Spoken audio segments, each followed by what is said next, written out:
Hello everyone, welcome back to the channel. I hope you guys are having a fantastic Tuesday. Today, we had, to start off our fantastic Tuesdays, a fantastic episode of Takt Op.Destiny, as I call it. This week's episode was phenomenal for many reasons. I would just dare say, honestly, an amazing episode. Pretty much stands in line with the first two episodes. While episodes 3 and 4 were not really to my liking, episode 5 had a lot of stuff we got to talk about. So with that out of the way, hope you guys enjoyed the video and let's get right into it. So we first see this glowing crystal and we find out that this crystal is being transported on a train from the Symphonica. This crystal is going to be really interesting in terms of its plot, I'm pretty sure, moving forward. I mean, they're not going to show a glowing crystal and not have it play out in some way in the plot. You would think it would kind of be a waste if they did it. But we are also introduced to new music arts in this episode. The first of being is Schindler, who is Sagan's like right-hand man that we saw in episode 2, I believe. If you couldn't already tell from her facial expressions, her outfit, which by the way looks exquisite, especially for an anime character, the way her overall demeanor is, yeah, she's pretty evil. So they weren't exactly, shall we say, subtle on that one. But Schindler wants to meet Destiny firsthand. He is captivated that Destiny is a natural music art and is unregistered. So he wants to go and see that firsthand, see what it's all about, and most likely try to take advantage of the situation for his own gain, which is exactly what he does. So in terms of bad guy stuff, this episode was pretty obvious with what it was setting up, but I still think that is a really good thing, don't get me wrong. So the next destination of the show is New Orleans, which I'm really interested to see how that looks because Las Vegas was a farm. I have no idea what New Orleans is going to look like. Probably the same, I would assume.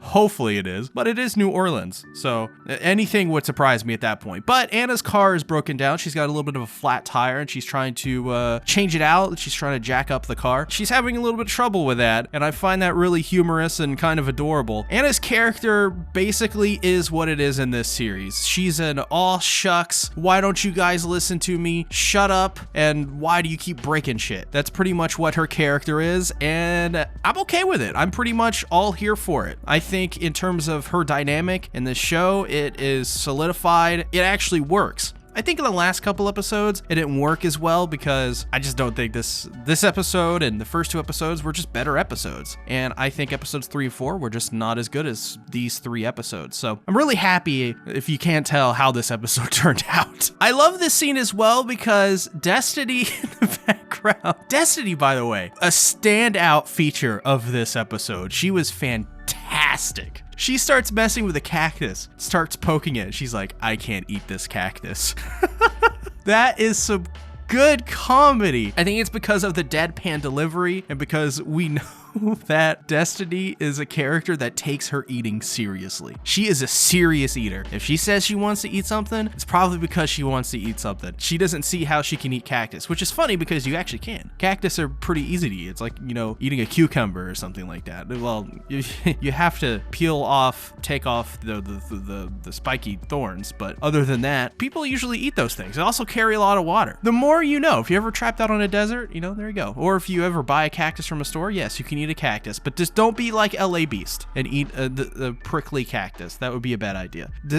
Destiny, though, she probably didn't realize that. If she did, she probably would have ate that cactus, more than likely. So Destiny takes care of a D2 in quick fashion, but really, really great fashion. This is kind of where I want to get into who's animating this episode. This is most likely not MAPPA. I don't know who's animating it. Please put down in the comments below who is animating it, but I'm just totally making a guess and I'm saying 99% this is Madhouse, just because for the fact that the last MAPPA episodes have not been this good, and the best animation in this series so far has been pretty much exclusively from Madhouse. And actually the most disappointing episodes have pretty much been from MAPPA outside of, I believe, episode 2. Other than that, not really hot on MAPPA quite at all. Now, I could be wrong in this. I pretty much maybe am. But even so, I mean, I just think Madhouse did a better job for this series so far than MAPPA has. And that makes a lot of sense. MAPPA is a studio that does not have their S word together as of late. But I do think that this episode, just based off its animation alone, seems to be handled by Madhouse. Don't get me wrong, there are some scenes in this episode we'll talk about near the end that don't really stand out as much as they probably should. But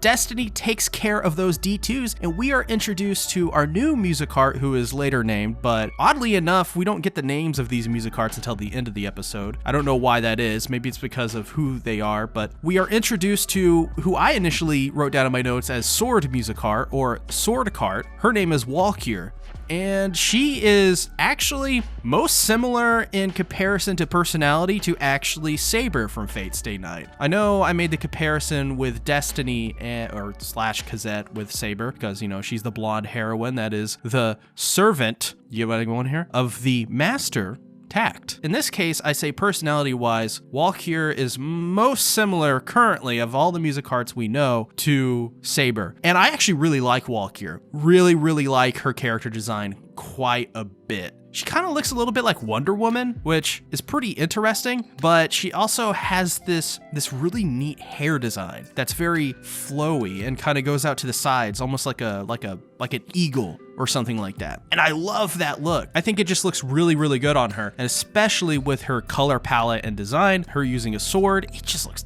fantastic. Walkure, best girl. I don't think there's going to be anything better besides Destiny. Maybe Anna? I don't know. I enjoy her a lot. But through this scene, we're introduced to Schindler, who comes out with the evil music art, literally the evil music art, because her name's Evil. And they basically are like, yeah, you can come on the train. We'll give you a ride. We'll be cool. We'll help you out, while looking evil as fudge. Okay, I'm gonna be honest, this next scene is one of my favorites just because of the animation and because, once again, Destiny is eating something. So I believe she's eating, I forget what it's called, but basically, you know, it's like gelatin or whatever. She's eating it for the first time. She's very curious about it. She's like, this food, I want to eat this food. I don't know what it is, but I want to eat it. And so Anna's like, here, you can have mine too. Destiny takes a bite of it, and the animation that plays is hilarious because her reaction is exactly what it should have been, and it was cute and adorable and quintessential Destiny. And this is the point in the episode where I was like, oh no, this is a really good episode of Takt Op.Destiny because it has literally everything that I loved in the first two episodes, especially the first episode, does more of that. And I think that going forward, that's what we need from this show. We need episodes like this episode 5, where we see Destiny be this very out there, deadpan character that loves to eat food and try new foods and has these really cute, funny reactions, and meet interesting music arts that I'm sorry to say it, but Lenny and Titan, compared to Walkure and especially Evil, well, maybe reverse those two actually, compared to Evil and especially Walkure, not as compelling, I think, as these music arts we got this episode. And as well, I mean, it's just, I feel like they're playing to the strengths of the show. I feel like episodes 3 and 4 necessarily didn't play to the strengths of the episode. And that's even more apparent in the next scene, where we see one of the best tropes of this series so far, or I should say a running gag of this series, where Walkure's like, you stay in your room, you stay in this train cart. If you leave, I'm gonna cut you deep with this massive sword. Which, by the way, I'm into women who can kick my ass, and that's probably why I like Walkure so much, because she's willing to threaten people with violence, and I like that. That's good. But besides my weird tastes in women, they are told not to leave their room, and this plays up to the strength of the show once again, because immediately Takt insults Walkure, which I found hilarious, and then Destiny breaks the train. She's like, D2's detected, engaging in battle. It just breaks through the train, and then what do we see? Moments later, we see Anna go, oh, Cosetto, and it's just great stuff. Like, it's a joke that they keep playing, but it's so endearing and funny and genuine, and this is what I wanted from the series. I just wanted something genuine, and this feels genuine, right? And, well, we learned that the evil music art, who is, at this point, I feel like it's redundant to call her the evil music art, but I keep calling her that anyways. But either way, Evil won't help like at all in battles unless Schindler is in danger. So, you know, once again, before even knowing her name is Evil, which is so on the nose, she's evil, and she's not gonna help anybody unless it's, her boyfriend Schindler's in danger. But because of this, the tracks are destroyed, and they have to take a day to get everything fixed, and this is where a lot of interesting developments come into play, and a very, very awesome fight scene occurs. So the Evil music art, her name's Evil, just call her Evil, SeaTactics, Jesus Christ. Evil tells Takt to take Walkure by force, that because Walkure has no maestro or master, whatever you want to call it, that she can easily just be taken. I think he should. I think he should. I mean, think about it. Why not? Sure, Takt probably doesn't have enough life force to go around for both Destiny and Walkure, and that is some phrasing I need to work on there. But either way, it's true. He really doesn't. But at the same time, why not? It's Walkure. I mean, I would. I'm just saying I would. Plus, she's like really powerful. Like, why would you not take Walkure? So we also learned that music hearts without maestros can't really fight for long. And that's the same kind of issue that Takt has, but I would compare this pretty much to, once again, Saber in Fate Stay Night, how she's very weak because her master is Shiro is underpowered. It's very interesting, I think. We get the introduction officially of Walkure. She introduces her name and who she is, and she really likes Takt quite a bit. She's impressed by his fighting prowess, but as well, just how much, I guess, of a cool guy he is. I mean, Takt is a pretty cool guy, right? I mean, put down in the comments below. You think Takt's a pretty cool guy? I think he is. She gets all blushy-faced because Takt, like, compliments Walkure on, hey, she's not bad at fighting. And she gets all blushy-faced. And I thought that was really adorable. And that made me go, yeah, let's ship it. Let's do it. Takt cross Walkure. Even better, how about Walkure cross SeaTactics? How about that? So we figure out Evil's name is literally Hell. I just realized for the whole goddamn video, I've been saying her name is Evil. Jesus Christ, I am terrible at this. Well, besides that, I'm just gonna edit that out. Besides that, there is some really strange art in this scene, in my opinion. I mean, the animation is really good, but the art for this looks really janky, so I guess they just didn't have time to really polish this one up. I assume on the Blu-ray, it'll be really polished and it'll look the way it's supposed to look. But Evil takes out a giant D2, just massive, by the way. I don't think we've seen a D2 that big before, with pretty much relative ease. And she's still sadistic and evil as ever because her name is Hell. Who knew? Very on the nose. Once again, on the nose. Then at the end of the episode, they ditch Walkure, they dump her, and I'm angry. I am really freaking angry. Why would you ditch Walkure like that? She's the best one. Well, besides Destiny. But either way, Walkure is ditched, and Schindler and Evil, Hell, whatever you call her, I don't even know anymore, go to Takt, and they're like, Takt, we want you. I want to use you, okay? You can work for me. And Takt's like, no, I'm not going to do that. And Schindler is like, why, you